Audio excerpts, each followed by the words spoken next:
Hello, everyone, and welcome to this week's edition of the Knock On Podcast here on Zero Tackle. Another week of football, another co-host, as I'm joined this week by AJ. Terry's on assignment. He'll be back next week, hopefully. AJ, thanks for joining us. Before we start, why don't you tell us where we can find your stuff? Thanks, Dan. Thanks for having me. So I am at the League Scene Podcast. You can catch us at League Scene Pod on the great land of X. We're also on YouTube for our weekly show, The Lower Grade Wrap, which comes out every Wednesday at 6. Fantastic, mate. Let's get right into it. We got some breaking-ish news as the time this drops. Today, well, yesterday by the time this drops again, the St. George Illawarra Dragons have finally released Francis Molo from his deal. Long time coming. At the same time, Ryan Sutton's been, let go, paid out, however you want to put it, from the Bulldogs. Do you think they might be linked somehow? Very interesting, Dan, but I don't think so. I think Francis Molo, it's been a long time coming. That saga there, it's been on, it's been off again. The Dragons have thrown in some demands as such. And then, obviously, Ryan Sutton, things, with the greatest of respect, didn't work out at Canterbury. I think you can say good signing at the time, but just injury, circumstance, it just did not work out in his favour whatsoever. And then, as far as them being related, I don't think so. I think you'll see Sutton go back to England. He's struggling on and off with knee injuries. I think he's still coming back from an MCL he did in Cup last year.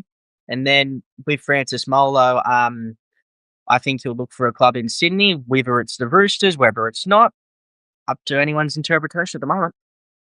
Buzzkill, AJ. I don't think they're released. They're related, rather. It's just too fun not to bring up. The Francis Molo thing, as you said, it's been going for a long time. It's dragged on. It's become bitter. Late last year, we heard the rumours that he wanted out, and then it became factual as he came out and said, I won't play for the club. I just want to congratulate the Dragons, which is not something I often do, for sort of standing their ground. They sent the message here that, yes, we'll work with you. We will let you out if ultimately that's what you want, but you've got to make it worth our while. Because if they just let him go for nothing, what's to stop another player tomorrow going, actually, I want to go to another team. They're good on the Dragons. I'm happy for player because it's obviously he didn't want to go back. He's a player that's going to be in pretty good demand. He is a former Origin prop. Moving to Sutton, as a Wigan fan, I saw Luke Thompson do this. He came out under huge raps. Played pretty well at times, I have to say. He was linked with Cronulla. I was stoked. Didn't sign for us. Turned out okay. He's gone to Wigan and he's a beast again. Sutton may very well go back to England. It's funny you mentioned the Roosters before because they're not looking too good in the middle. You don't think an Origin prop would help? Injury's a bit pain in the backside there, Dan. I've got to be completely honest there. Like, the Butcher boys, they help in the middle. Spencer Lenny's been missing for the first fortnight. Lindsay Collins was out with the flu last week. Radley, we know he's due a suspension every third or fourth week.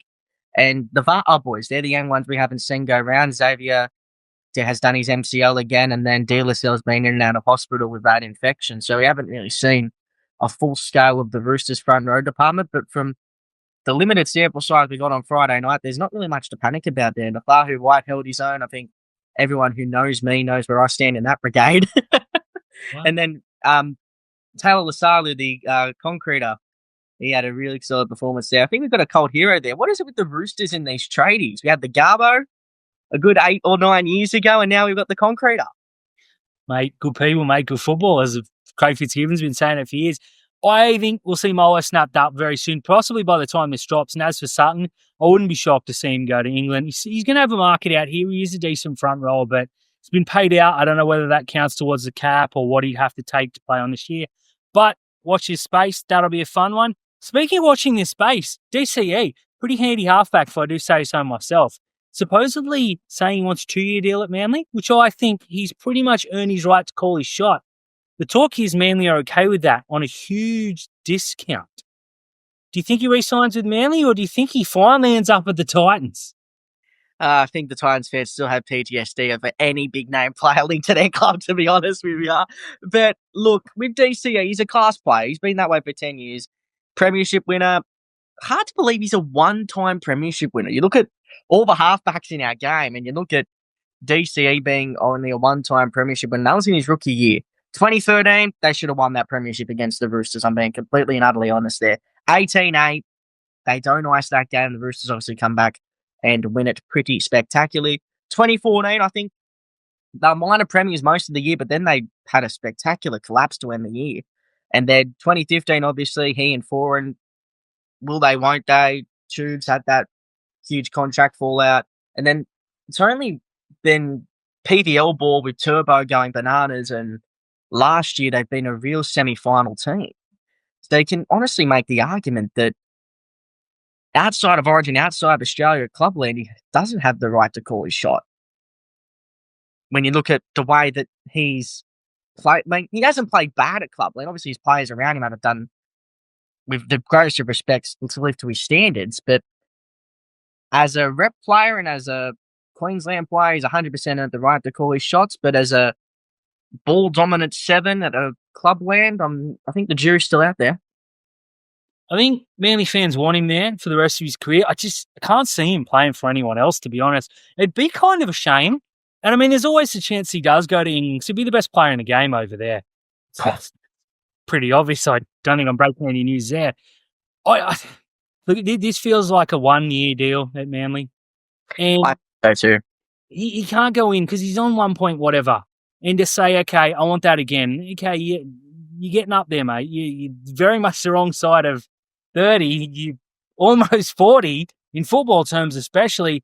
There's a pretty handy fullback they need to keep. They got a young 5'8", who himself's no spring chicken. They're in win now mode. I don't think there's any reason for them to move on unless he stands on that $1 million, in which case I see a lot of teams who are one class halfback away, Bulldogs, from saying, well, you want a 1-year deal on big money? Come win a title. I also think the lure of going back home, like you look at the Dolphins, for instance, I really think a player of his caliber next to Isaiah Katoa, like we know Katoa's a really good player, but I've always made the argument because being out in Penrith, you watch him come through as a Panther and as playing park footy and whatnot. He's got such a good running game. We've seen it like against Newcastle. Both tries came off his running game. He doesn't need to really kick the ball as much. We're trying to see him convert from a 6 to a 7, but I think they need to put a hand up and say, what's your situation? Would you consider coming for a year? Because I think as a club that's in transition with Bennett to Wolf, they're missing their, how do I say this without sounding rude, father figure as such. But yeah, I think the Dolphins could very much throw their hats in the ring. It's a great shout. There, honestly, you could look at Canberra and you could put, like, I don't know, I like what they're doing, but teams that are probably one player away from being something special, he's going to have a market. We said it before about Molo and Sutton. There's going to be 5 or 6 teams line up for DC. And look, the Dragons are another one who can say, hey, come play here. It's a different role. He'll probably want to go somewhere where there's a better chance of winning at Manly, because otherwise, why would you leave?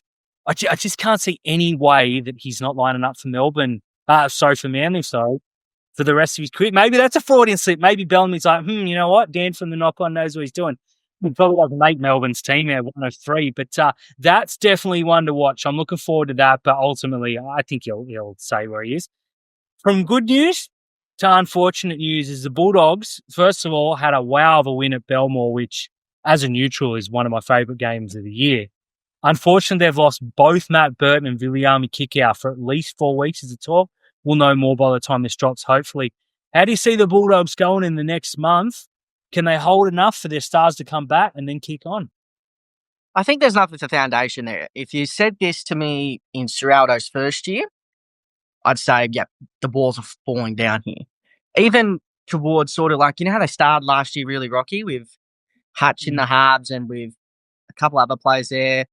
I think same situation. They do struggle, but I think this year there's enough of a foundation there. Serraldo knows what to expect of A plan, B plan, but I kind of panicked watching the last 10 minutes of the first half last week because you saw them move Critter to the other side of the field and the Titans stripped him a couple of times there. So you've got to wonder how the defensive patterns get right there. Obviously, they fixed it up at halftime by moving Hayward there. He's obviously named to start there this week. Whether that's the plan, I don't know. Joe O'Neill, the young half, he's been pulled from Cup this week.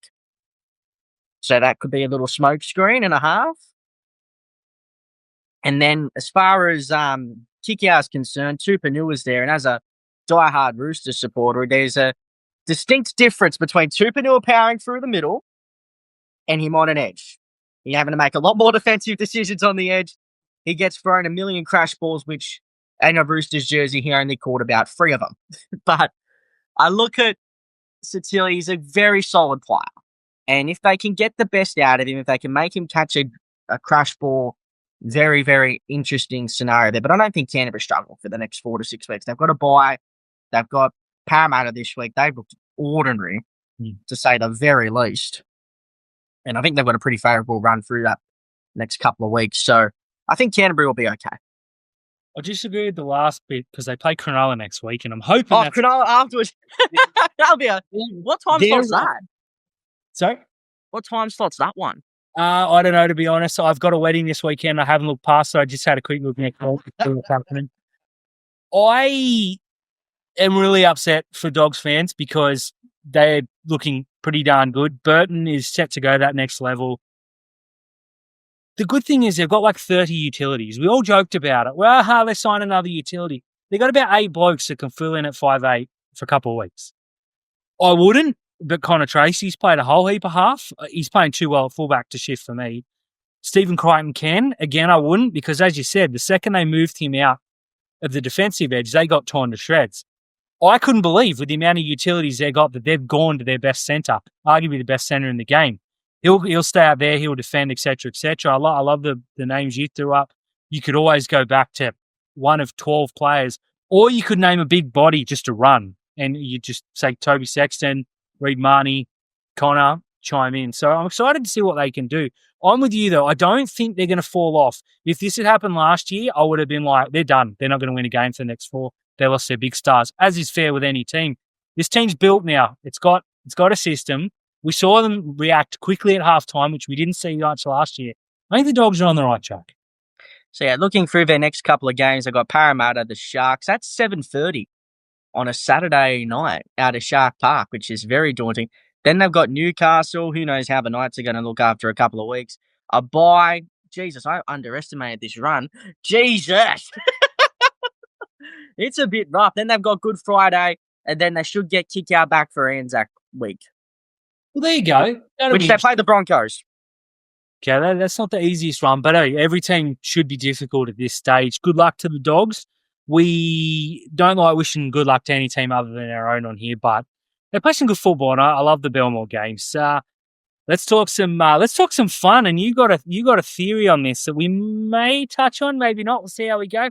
Lachlan Ilias, below par this past weekend in 2 games, dare I say. Shane Flanagan came out, for those that missed it, in the presser.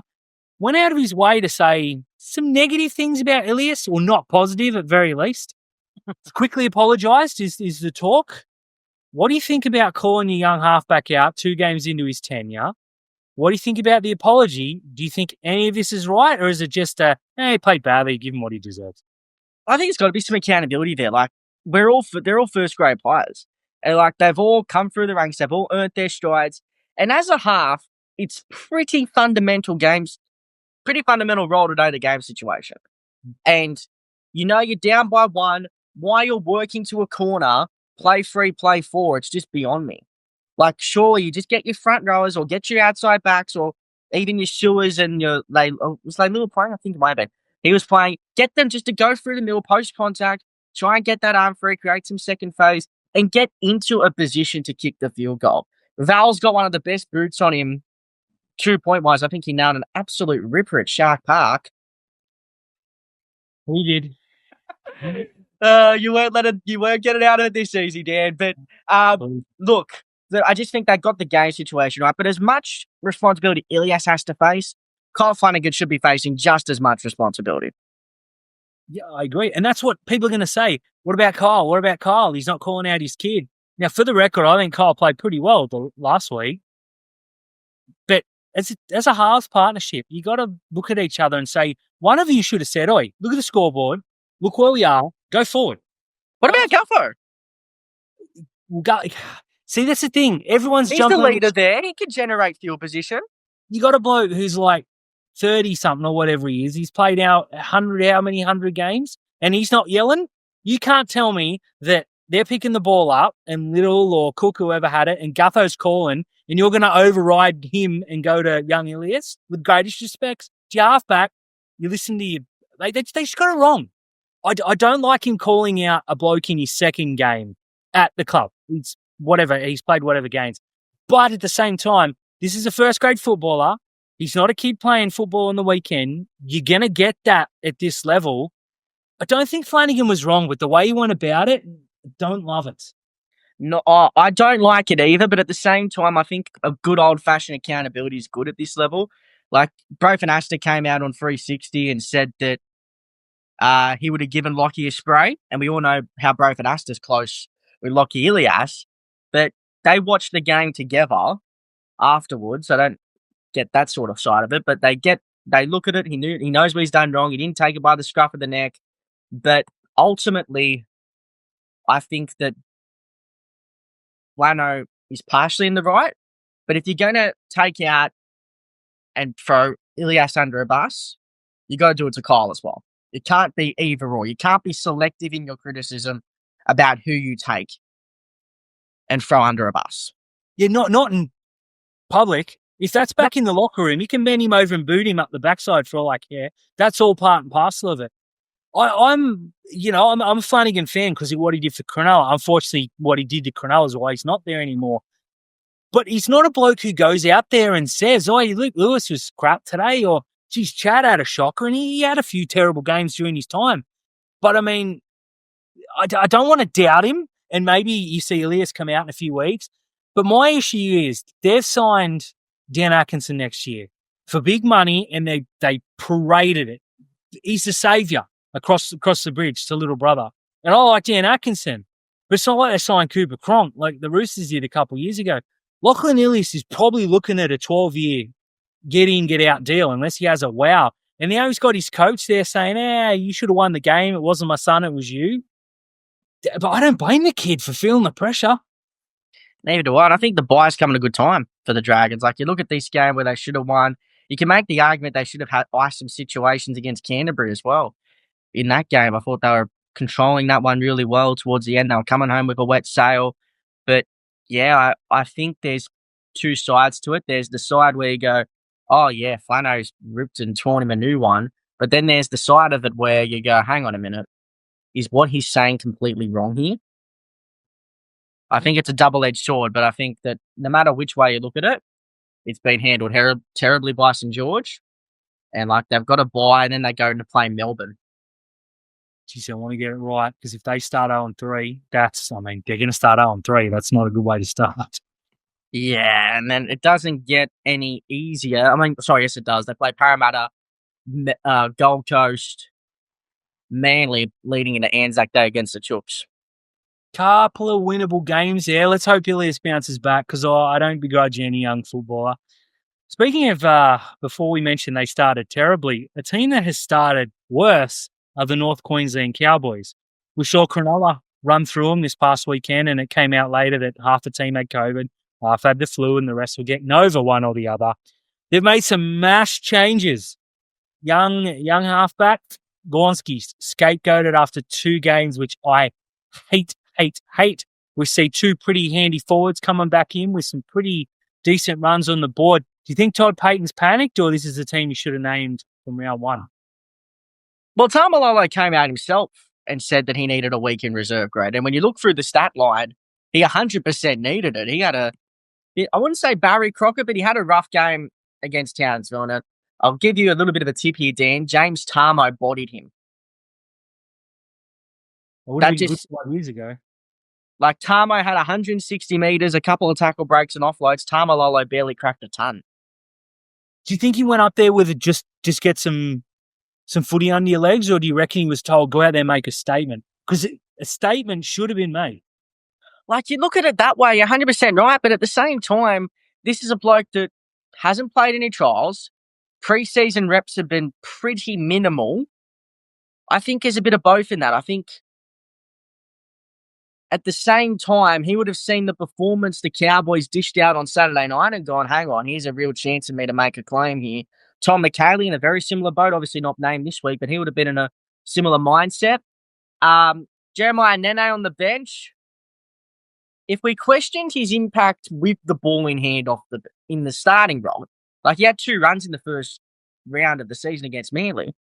What's the realistic prediction we have for Nene and his production off the bench? That's the only question I have with this move. What if they're 20-0 down when he comes on? They're playing the Broncos. There's every chance they will be.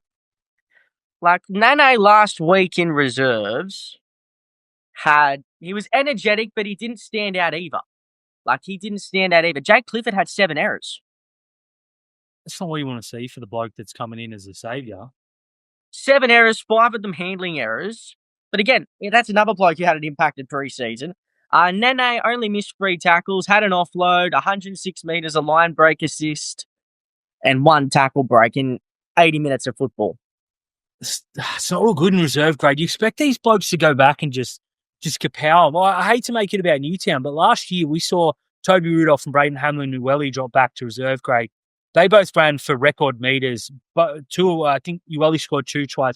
Colhoun was the other one. They had a 1-2-3 punch that no team in the competition was going to match. All 3 had a rocket, and all 3 got picked the next week. Look at the Roosters start as well. Like, the Roosters started the year with Egan Butcher, Connor Watson, Angus Crichton in reserve grade. Yeah. I get the message, and I like it from Payton that he's not saying, close enough's good enough.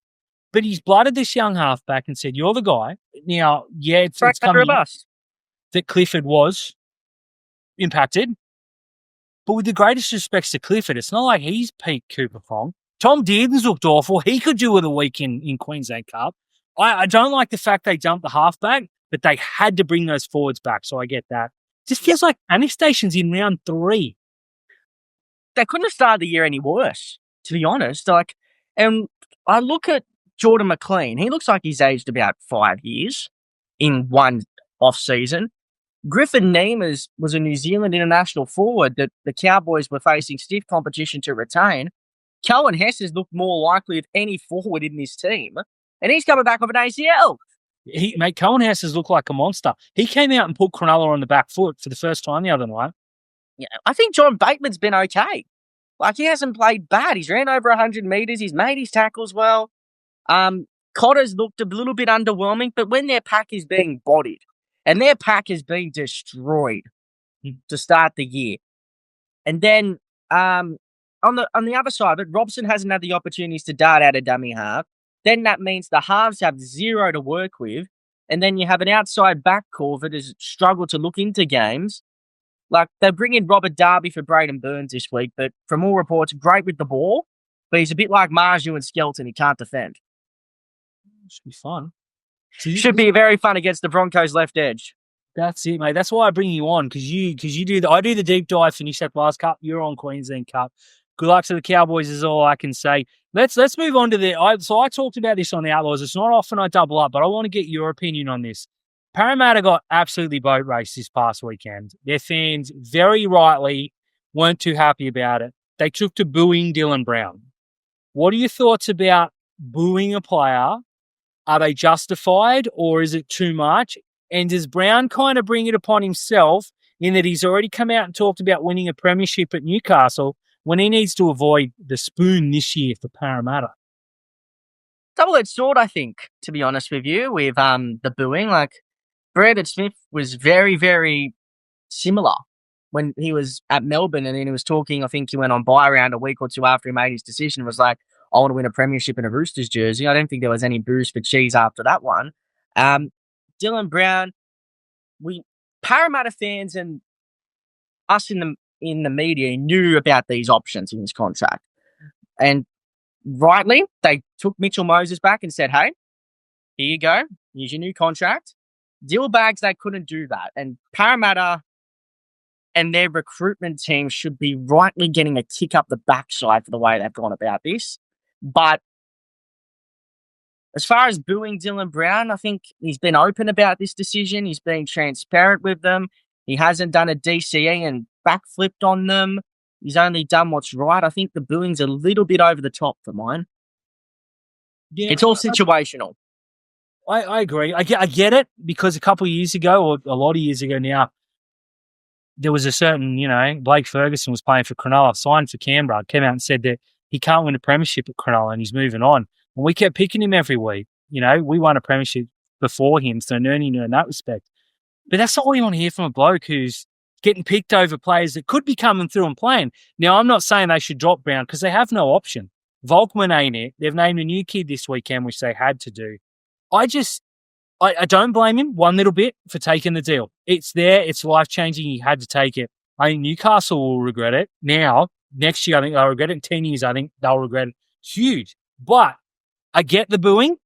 If it stops now, I'm okay with it. If it's week on week, then it's like, okay, what are you doing? You're wasting the time. Who I'd be booing is the Parramatta management who said, oi, you can have this, and this in your contract. He's got a 6-year deal at Parramatta on very good money, and he can get out every time the wind changes. Oh, clause activated. Oh, you blinked, clause activated. It is ridiculous. It is amateur hour. I'd also be booing Junior Paulo, who has played for New South Wales and looks like a reserve grader right now. Jack Williams is the only forward I can name in that team that I would say, geez, I'd like him back at Cronulla. None of the others would make reserve grade. They were so poor in the opening 2 weeks. If they're going to boo everyone. Don't just target this kid. And you feel for Jason Riles a bit too. He's walked into an absolute mess. And I've seen a lot of people critical on Jason Riles. Who else could he pick? Like, they had an all-star reserve grade pack, and he has not named any of them, which is fair play to him. Greg got suspended. Cartwright looked the best of them out of Wenty on Sunday.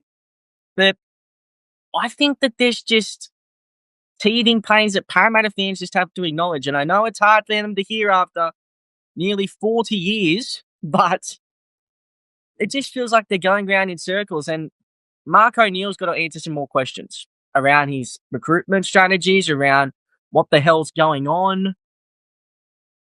It's ridiculous at that club at the moment. And the problem is no one's taking accountability. Boards sit there and sack the coach, move on to the next one, sack the coach, move on to the next one. We're patient with Brad Arthur for the best part of a decade when they should have thrown the switch after 23, when they missed the finals after making the grand final, held him for 10 weeks too long because there was no one on the market, and then we're sitting around panicking when they sacked him. Yeah, it's a mess. But Brown's was the figurehead at the moment. It sucks that Moses isn't there, but you had Moses. They don't beat Melbourne. That doesn't fix anything. Like, maybe they beat the Tigers. But because with Moses there, he can control those younger players in that pack where they're completing it. I think there was like 12 errors in the first half of that game on Sunday. That first 25 was painful. Oh, yeah. Honestly, that made me miss the off-season. It was that bad. Luckily, the Tigers played some really, really good football in the second half of that half and the second half. Lockie Galvin, I love. If 10 or 11 clubs haven't got Lockie Galvin as number one, and if the Tigers haven't got him locked away before he gets targeted, crazy. But speaking of the Tigers, mate, Benji Marshall was asked in a press conference, hey, does the team of last year lose that game? And he snapped back and said, I don't care about last year. I'm looking to the future. Glad to hear this because I'm sick of this lazy questioning of, remember when you sucked last year? It's a new season. Good on him. Me too. I love the coaches giving the media, without sounding like an entitled you-know-what, giving some of what they deserve back. Because some of the lines of questioning in press conferences is a joke. Like, I think Trent Robertson had some lines in his presser this week about clapping back at the media around them asking about referees, which probably would have been a talking point last week. But I think, yeah, good on the coaches for having the balls to call out media questions and having the courtesy to just say, hang on a minute, I don't think that's right. But also doing it in a way that's respectful and not engaging in a slanging match, because you see that all the time in these pressers. Like you see, I think Brad Arthur a couple of years ago talking about players laying down and then Bellamy returning serve and whatnot, and it was a bit of a palaver, to be honest. But yeah, I'm all for coaches, if it's warranted, clapping back at the media. Yeah, exactly. I don't think it was disrespectful at all. Why should they be worried about next year? We all know the Tigers have been terrible for so long. They have a great win. They've got a young half who is set to become the next superstar, and we want to look back at, what would have happened last year? Who cares? They got a great win over a huge rival. Tigers fans are absolutely cock-a-hoop, as they should be. I'm glad he's looking forward, not back, and hopefully it continues for a few more weeks before they run into the Sharks, mate. I love that, Dan. I love it. But yeah, they're in a good form at the moment. They've got the Dolphins this week at KO, which should be a very interesting one. Hopefully they get on board. Very winnable. Very winnable.